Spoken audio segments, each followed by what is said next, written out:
Our next speaker is also from Institute of Molecular Biology, Bulgarian Academy of Sciences. It's Milena, Georgieva.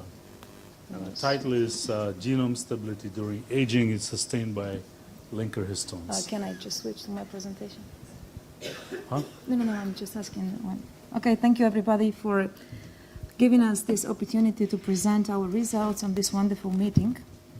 And it's really brilliant when biology and physics just coincide to try to dissect the... Exactly, there is no mouse. Thank you so much. So it's really a pleasure to be here. And of course, the chromatin is one of the most enigmatic and well-studied and extensively studied biopolymer. What I'm going to show you today is our results about the role of chromatin in the process of aging. And I'm sure that you will agree with me that this is a process in which we all are much interested in, because we definitely don't want to get old, and we definitely want to healthy age during the time. And we saw very wonderful models of chromatin dynamics, of chromatin organization and condensation. And I want to show you one model of the way we age, but using another one approach, by using one application which I found in the internet, and that it allows you to see how during the time you will age. And I tried to see what will be my fate in, let's say, 40 years. And what I saw was this wonderful picture of this smiling old lady. And I said, okay, yes, maybe there is a reason to work in this field and try to really indeed get this result in 40 years now on. So let's go back to science, and let's go back to this wonderful review by Parasutin, in which he was very much enthusiastic to classify one of the mutual hallmarks of aging. And you can see here a lot of characteristics of cellular aging. And you can see genomic instability, telomere attrition, epigenetic alterations, and so on and so on.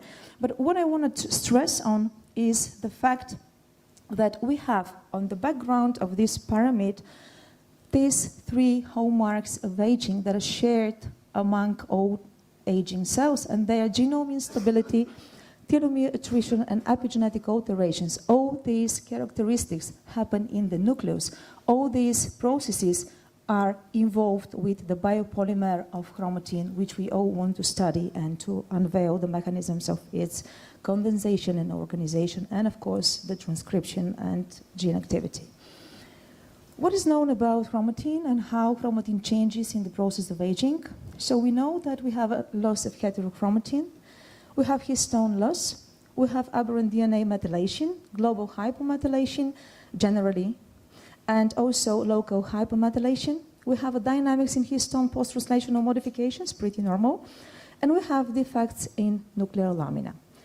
But what I want to stress here is the fact that when we speak about aging, what we don't know yet is whether aging induces changes in chromatin, or changes of chromatin can induce premature aging, or vice versa, or both processes are just true, which is the cause and the consequence of aging in our cells and in the organisms.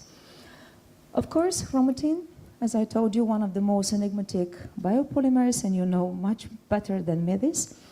And as I come from a laboratory that is concentrated on the role of linker histones, so with my colleagues, we decided to study the role of linker histones in the process of cellular aging. Linker histones are very enigmatic, and we heard about it yesterday, because very often they are just omitted from the general picture of chromatin. And we see many pictures of chromatin condensation in which linker histone is just not there. But it is there. And it is there. It binds between two adjacent nucleosomes. It also facilitates and maintains higher order chromatin structure organization.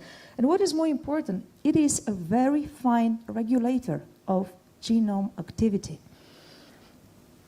In multicellular organisms, though, we have an issue in studying linker histones. First, because they are a whole family. More than 11 subtypes form this family, and they can substitute each other. They are cell and tissue specific, and they can take the function the function of each other. So they substitute themselves, which is very important, which means that the cell needs these linker histones, and if one is missing, the other one is taken the role of the other one. Unfortunately, they are synthesized by highly repeated genes, and this means that we cannot get a clear picture of chromatin without linker histones in multicellular organisms. Full knockout is completely impossible to be obtained, because if the cell loses 50% of its linker histone content, the cell just dies. Moreover, these cells cannot form multicellular tissues, which means that for the embryonic development, these linker histones are very much important. That's why we turn our attention to the yeast, Saccharomyces cerevisiae, and I'm sure that you know that it's a golden model in studying of chromatin, and not only all the processes in the living organisms first have been discovered there. But what's important about these cells is that they have a very short cycle, which is pretty much convenient to work with them. They have one of the best studied genetics. This is the first organism whose genome has been sequenced in 1996, and it opened the doors for many extensive research in the field of genetics and epigenetics also. It's easy to handle and genetically to be manipulated, and most of what we know about chromatin as a background has been achieved on working with these cells, as a matter of fact. And to focus on my topic, it's one of the brilliant models for studying of cellular aging. What's interesting about these cells is that they have only one single copy gene for the linker histone, and what is more important is that this gene is not essential, which means that we can have a linker histone-less empty system in order to study the role of linker histones in chromatin organization. Long time since I'm in this research, many people believe that linker histones do not exist in these yeast cells, because they're unicellular eukaryotes, because they're very active transcriptionally. And before the sequencing of the human genome, everyone believed that they do not have a linker histone. In 1996, the sequencing of the genome allowed scientists to discover the linker histone, and data started accumulating which aim at unveiling the function of this histone in these cells. So it has been shown that H1 binds between two nucleosomes, so it is like the canonical histones also. It's essential for chromatin compaction. It localizes predominantly at the ribosomal locus. It inhibits homologous recombination. And what we have been able to show in our lab is that it facilitates the formation of the 30 nanometer fiber and is very important, essential for maintaining higher order chromatin structure organization. So the question that we wanted to address in our lab was, how does this linker histone maintain this high order chromatin structure organization? And is it a lonely player, or it counteract with other proteins, which is much more logical to assume and to just decide about it? When you speak about chromatin dynamics, we have the remodelers, we have the chromatin modifiers, all these complexes that recognize certain parts of the molecule of DNA, bind there, and remodel the chromatin structure. So we said, let's pay our attention on 3 chromatin modifying complexes like SWER1, NUI4, and ENO80, and let's focus on ARP4. ARP4 is an actin-related protein 4, which is coded by an essential gene in Saccharomyces cerevisiae.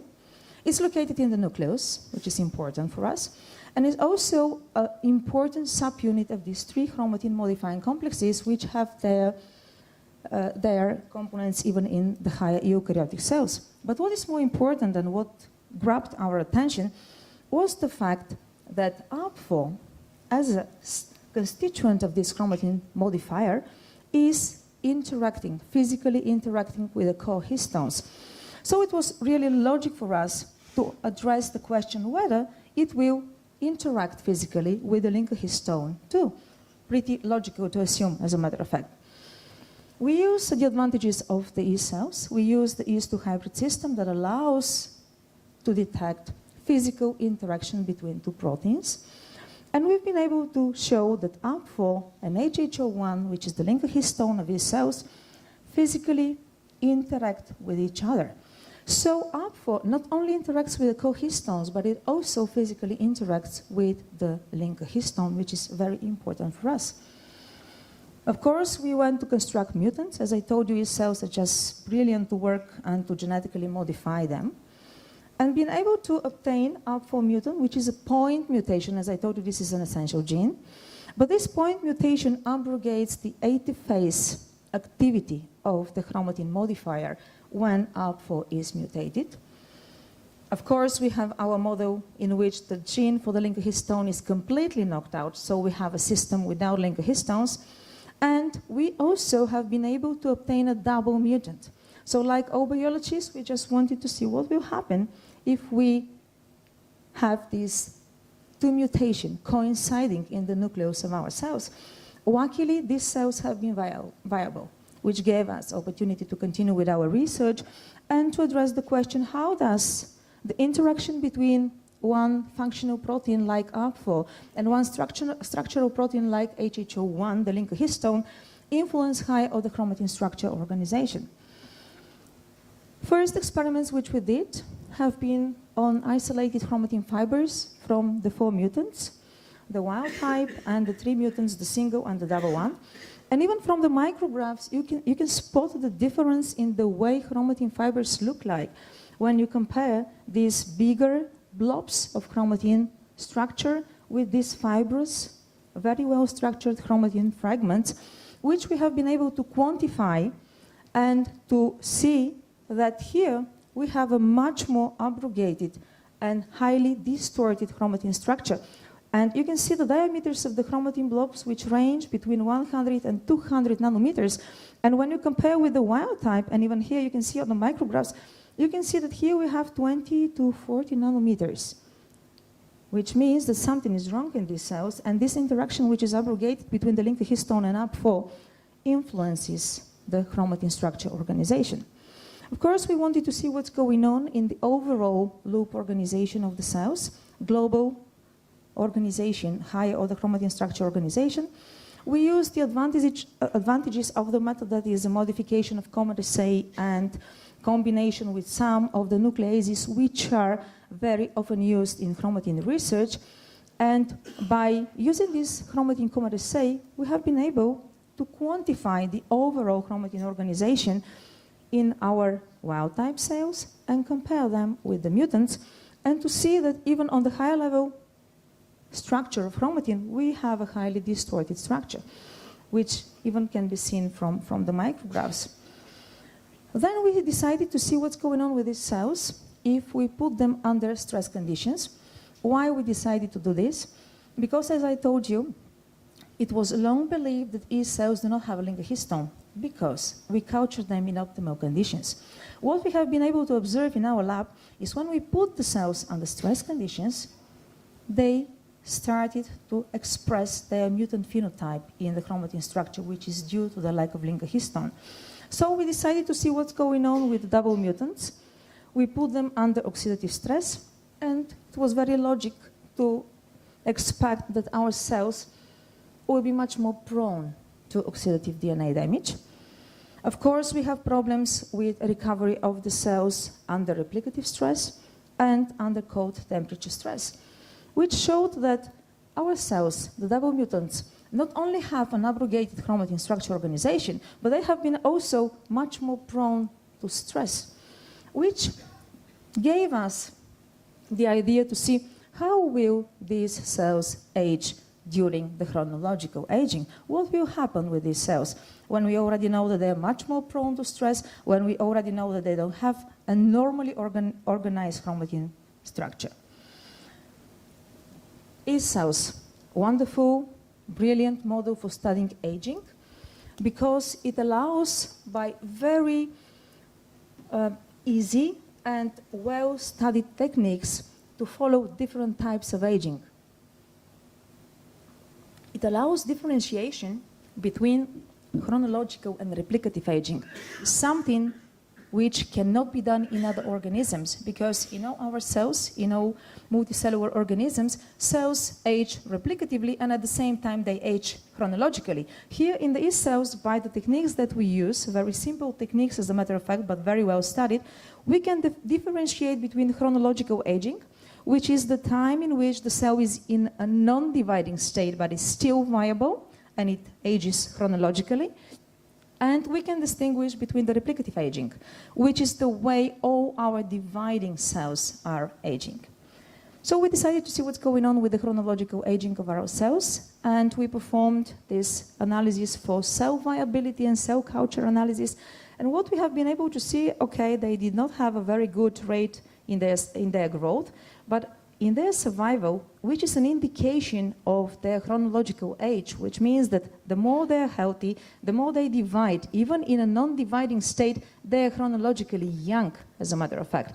And from day 1 till day 20, day 19, one can follow the whole chronological lifespan of our cells.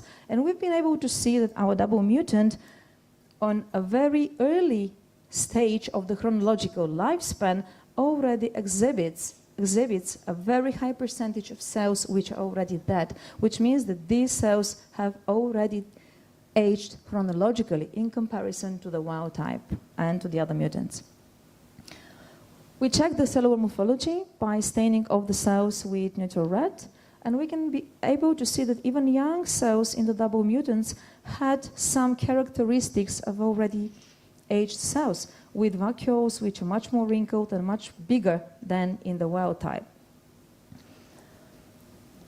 We checked the way cells change in the time of their aging in size, and one indication of the aging process is that when the cell ages, it increases its volume and its size. So we saw this in our double mutants at much earlier stages of their chronological lifespan, and we have been able to detect a lack of cellular polarity at early stages of the chronological lifespan, which is also was an indication of a characteristic of already prematurely aged cells.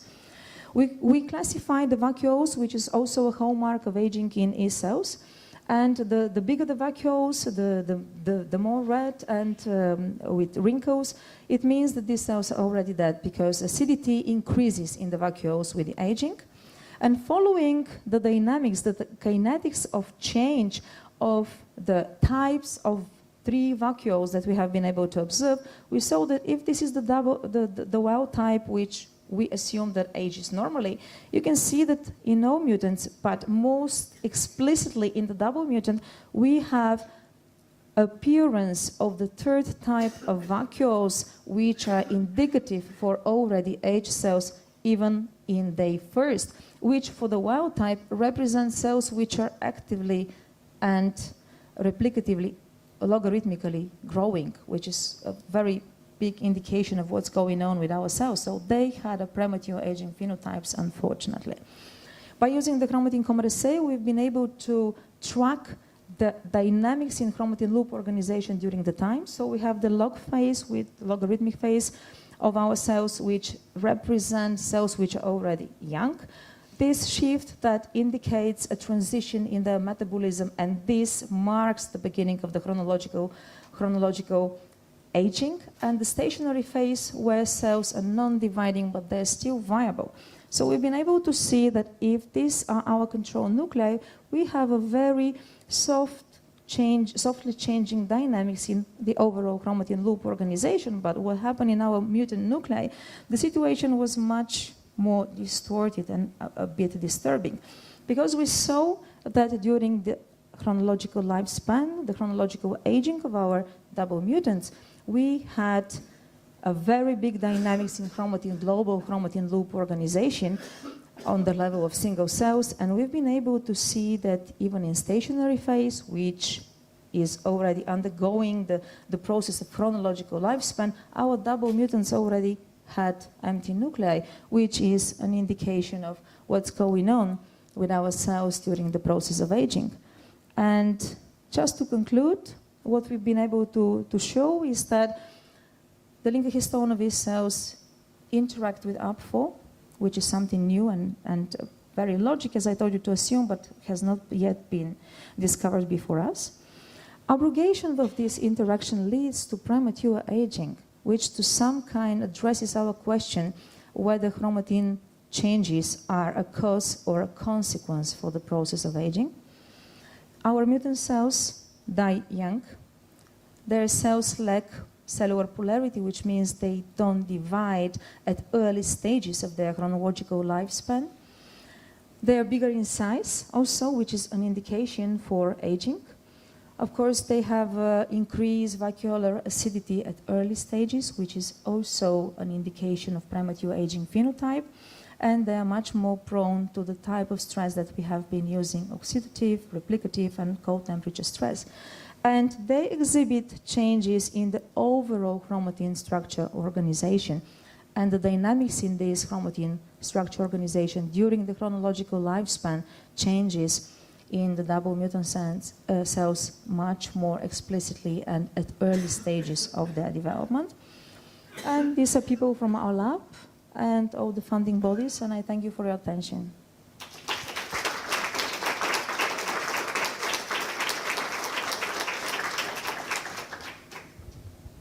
Questions?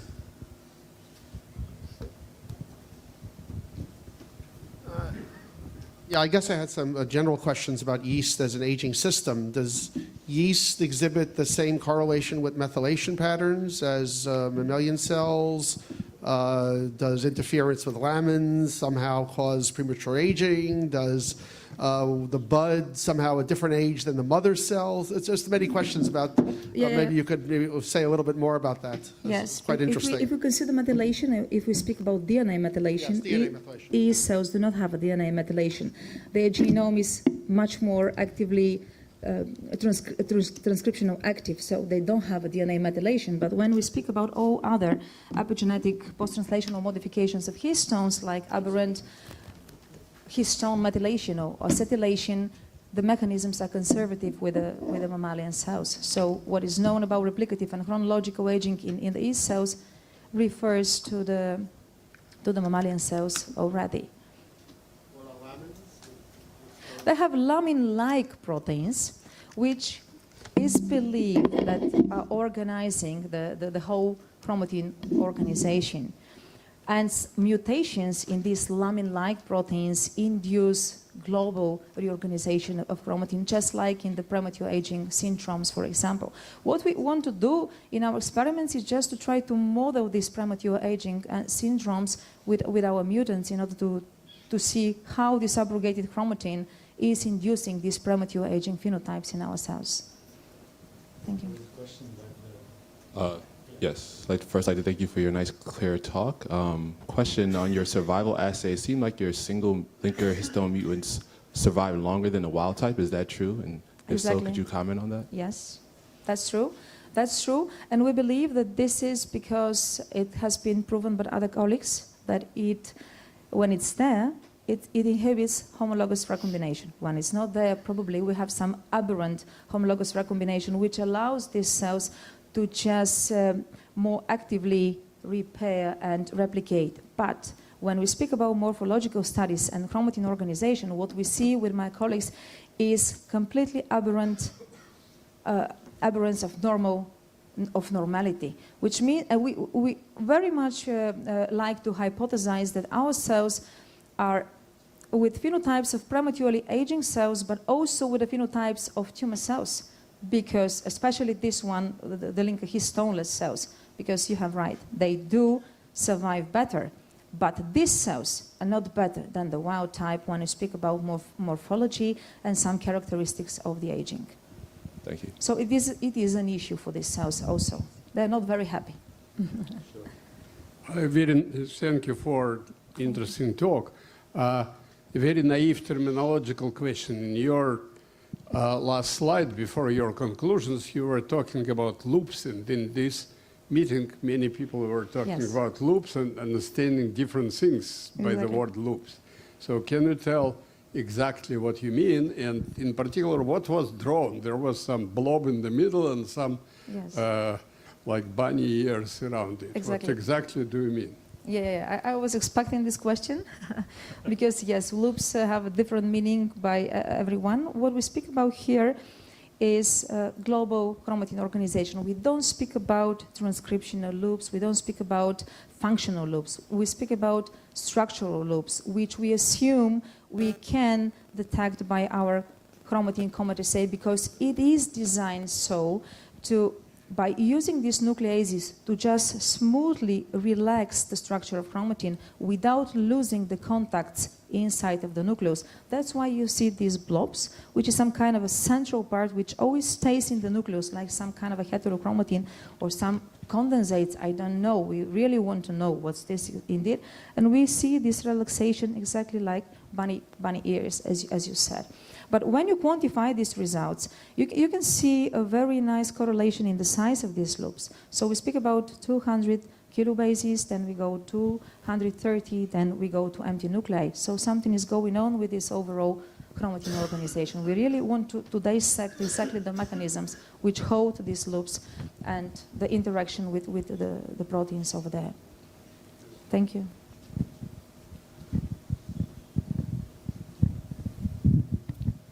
Thank you, Milena, for the nice talk. I wanted to ask you something. You mentioned that in premature aging syndromes, loss of heterochromatin is observed.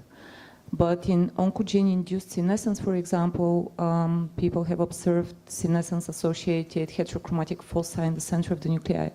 And I wanted to ask you what you see in yeast cells, or if you see some changes in the U to heterochromatin ratio. Or It's a very reasonable question. I think we are somewhere in the middle. As I told you, these are prematurely aged cells, and yet they have some tumor-like phenotypes. But in yeast cells, you cannot differentiate that easily between EU and heterochromatin. As I told you, they're very transcriptionally active, so they don't have that well categorized EU and heterochromatin. Sometimes I even joke with you that they have an inverted nuclei because they have the EU chromatin on the periphery. We think that this is because they're very transcriptionally active and they just want to pump out their mRNAs faster because they're much more active. That's why they stay close to the nucleopore complex. So it's very difficult to differentiate between these two types of chromatin in yeast cells. Thank you very much, Thank you. Milena.